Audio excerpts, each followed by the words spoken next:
Electric flask, Part 7E, Application of Gauss's Law।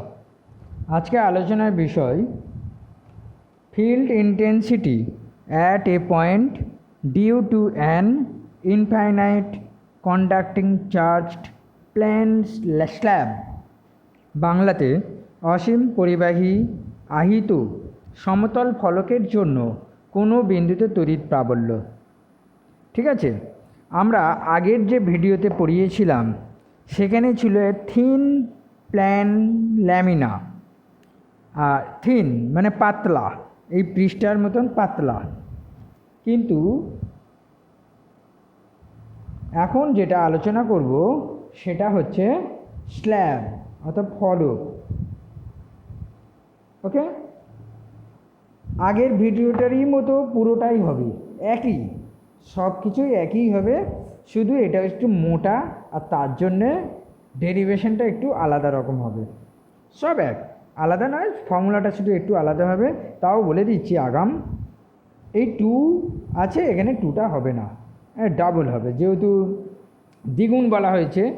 দ্বিগুণ বলতে গেলে এটা তো থিন পাতলা, সে পাতলার জন্য এটা হচ্ছে হাফ। তাহলে মোটা হলে কটা হবে? 2টো। এইটা মনে করো, একটু পরিষ্কার বলে দিই, এইটা হচ্ছে একটা স্টিলের স্কেল, পাতলা।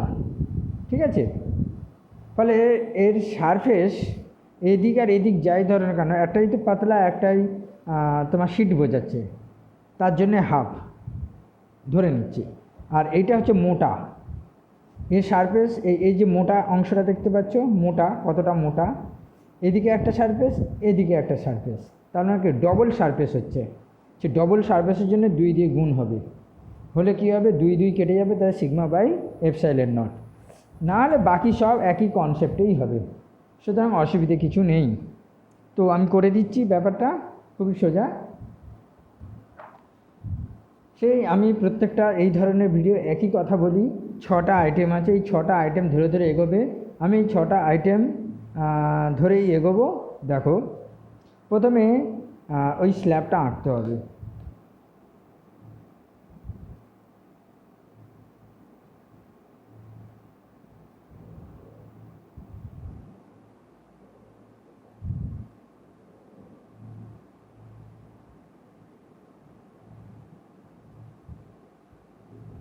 দেখো, বিশেষ কিছু করছি না, নাহলে খুব খারাপ আঁকা হয়ে যাবে।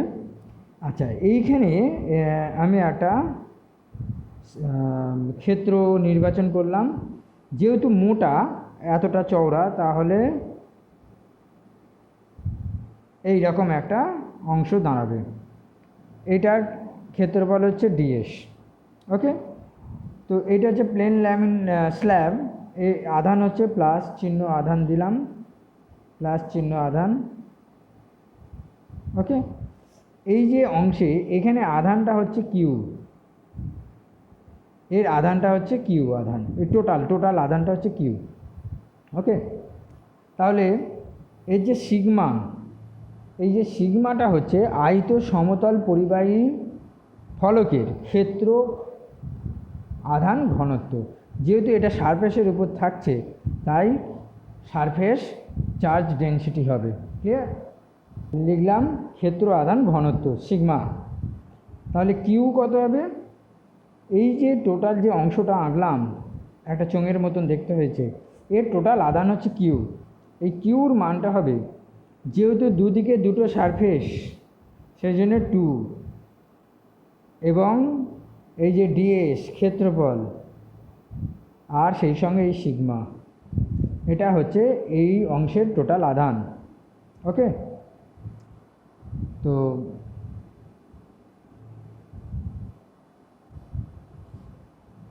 ক্ষুদ্র ক্ষেত্র ডিএস, এই যে ডিএস এর মোট আধান, যেহেতু এই ফলকটার দুটো পৃষ্ঠ, এদিকে একটা পৃষ্ঠ আর এদিকে একটা পৃষ্ঠ, অর্থাৎ দুটো প্লেন, দুটো, একটা এই সাইড একটা এই সাইড, সেই জন্যে 2 দিয়ে গুণ করা হয়েছে। ক্লিয়ার? এরপর এখান থেকে সমান দূরত্বে, এদিকেও সমান দূরত্বে, এখানে একটা পি বিন্দু নেব, এখানে একটা পি ড্যাশ বিন্দু নেব। এখন এই পি বিন্দু এবং পি ড্যাশ বিন্দুকে নিয়ে আর এর সাথে নিয়ে একটা চোঙাকৃতি গসিয়ান সারফেস অঙ্কন করব।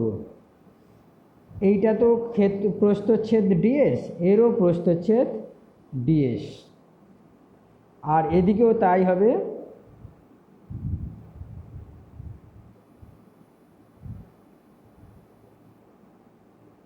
এরও ক্ষেত্রফল ডিএস। ক্লিয়ার? আচ্ছা, এইটাকে বলা হচ্ছে, এই যে ডট ডট ডট ডট দিয়ে আঁকা হয়েছে, এটা হচ্ছে গসিয়ান সারফেস।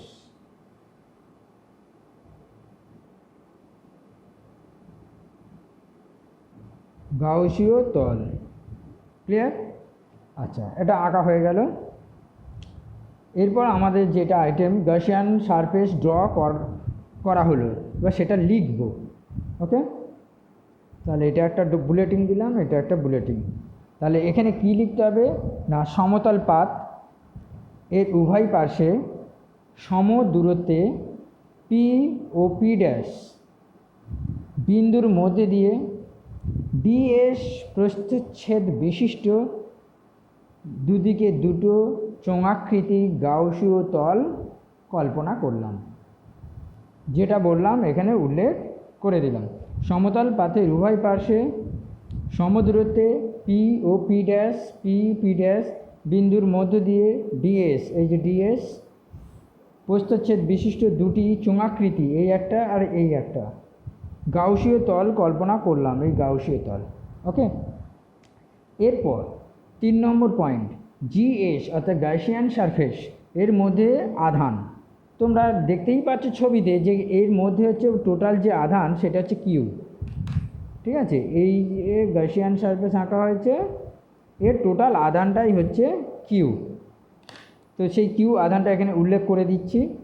তোমরা লিখতে পারো নাও পারো, আমি যেহেতু এই পয়েন্ট ধরে এগোচ্ছি এবং এতে বুঝতে সুবিধা হবে, মনে রাখতে সুবিধা হবে, তাই পয়েন্টটা আমি লিখে দিচ্ছি। অর্থাৎ এই যে আধানের পরিমাণ, এইটা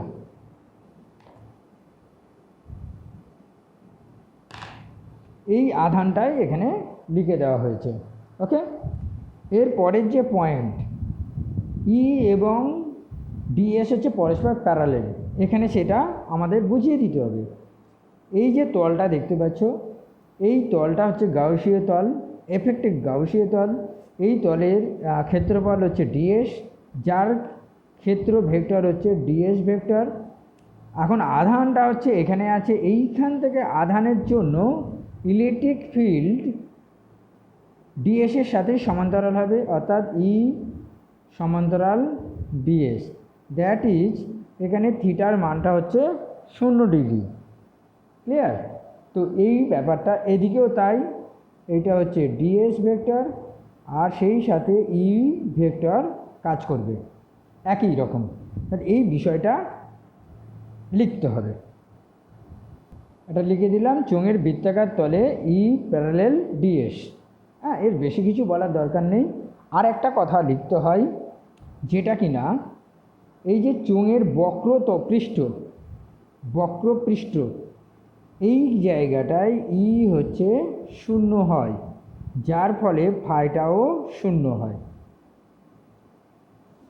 এই বক্রতলের সঙ্গে পৃষ্ঠের সাথে যে তড়িৎ ফ্লাক্স সেটা 0 হয়, কারণ এখানে ই থাকে না। ই কেবলমাত্র এই পৃষ্ঠের সঙ্গে লম্বভাবে বের হবে, এই পৃষ্ঠের সঙ্গে অর্থাৎ ই এর উল্লম্ব উপাংশ ই এর মানটা 0 হয়। ঠিক আছে, এটা একটু উল্লেখ করে দিতে হবে, না করলেও কোনো অসুবিধে নেই, ফুল মার্কসই পাবে, তবে আমি উল্লেখ করে দিচ্ছি, এতে ভালো হবে।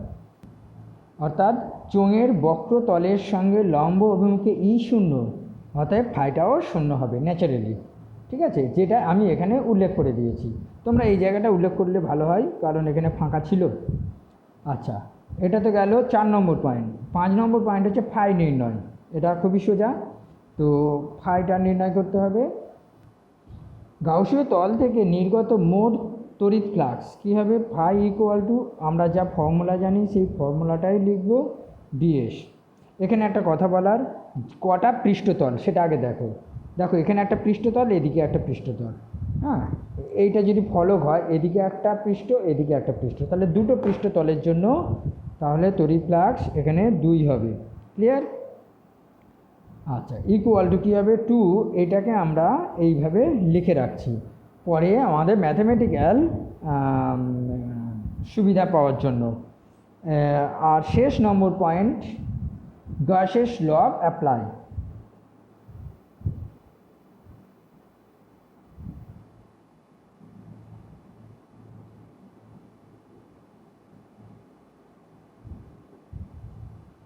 কি আছে? E dot DS Q by epsilon not, এই মানটা এখানে 2 বসবে, কারণ এই যে ব্যাপারটা আছে এইটা লিখতে হবে 2 EDS ইকুয়াল টু কিউর মানটা আমরা আগেই পেয়ে গেছি, এইটা 2 DS sigma divided by epsilon not, 2 কেটে গেল, DS কেটে গেল, তাহলে কি দাঁড়ালো? E equal to sigma by epsilon not.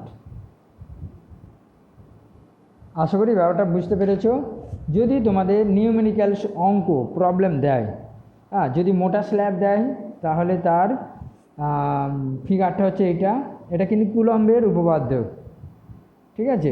কুলম্বের উপপাদ্য অ্যাকচুয়ালি এখানে কিউ ছিল, ঠিক আছে? তো কুলম্বের উপপাদ্যের মতনই দেখতে। আর আগের যেটা পাতলা যে শিট ল্যামিনা, সেক্ষেত্রে কিন্তু হাফ হবে। আর কিছু তফাৎ নেই, সবই একই। সুতরাং এইটা যদি ভালোভাবে করতে পারো, পাতলা শিট অর্থাৎ ল্যামিনার ক্ষেত্রে যদি করতে পারো, তাহলে স্ল্যাবের ক্ষেত্রেও করতে পারবে, দুটো একই, ঠিক আছে? আর একটা কথা, আগের যে ভিডিওটা আমি বলেছিলাম পাতলা স্ল্যাব ল্যামিনাতে খুব কম লিখে কিভাবে আমরা ডেরিভেশনটা করব, সেখানে যা করা হয়েছে এই একই রকমভাবে এক্ষেত্রেও তোমরা সেইভাবে করতে পারো, খুব কম লিখে, ঠিক আছে? বলছি এটা 3 নম্বর থাকার জন্য এই সবটা লিখতে হবে, আর 2 নম্বর যদি থাকে তাহলে এই সব কিছু লেখার দরকার নেই। আমি এখানে উল্লেখ করে দিচ্ছি, ছবিটা খুব ভালো করে আঁকবে, এই পয়েন্টটা দেবে, এই পয়েন্ট, এই পয়েন্ট, এই পয়েন্ট আর এই পয়েন্ট, ঠিক আছে? এই কটা পয়েন্ট একটু উল্লেখ করে দিতে হবে। Thank you.